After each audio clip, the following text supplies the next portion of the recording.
Ciao a tutti, sono Paolo Minato e oggi siamo qua allo Storia, praticamente qua con Eleonora Sorato che ci ha invitato alla cena e adesso vi passo direttamente a Eleonora che vi spiegherà tutto.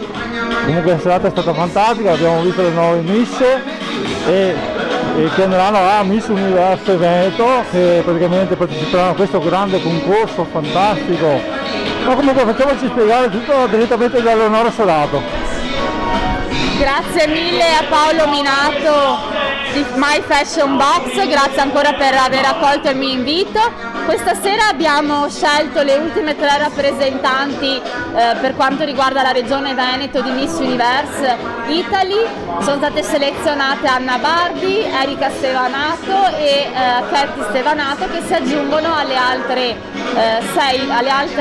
7 Miss che compongono la rosa delle finaliste di Miss Universe Italy Veneto, che andranno alle prefinali venerdì prossimo. Ci saranno le prefinali dove verranno scelte le Miss che poi accederanno direttamente a un reality che si svolgerà in Sicilia, durerà una settimana, dove ci saranno appunto selezionate 40 ragazze che andranno a questo reality, e alla fine ci sarà la finale sabato 31 di ottobre a Roma, negli studi televisivi di Roma, dove verrà eletta la rappresentante italiana per Miss Universe.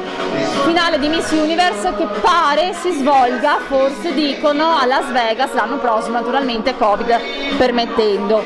Che dire, io sono veramente contenta, la serata è andata molto bene, sono contenta delle ragazze che sono state scelte durante questo percorso, durante anche la finale di Miss Città Murata. Faccio un grande in bocca al lupo a tutte le ragazze e naturalmente noi ci vediamo nel 2021 con la nuova edizione. Siamo già carichissimi per ripartire, però naturalmente vogliamo ripartire in totale sicurezza, per cui quando si potrà e quando il tempo ce lo permetterà saremo i primi a ripartire. Grazie ancora a Paolo, naturalmente non potrai mancare anche tu Paolo, ti inviteremo subito alla prima tappa e naturalmente continuate a seguire My Fashion Box e Paolo Minato. Grazie.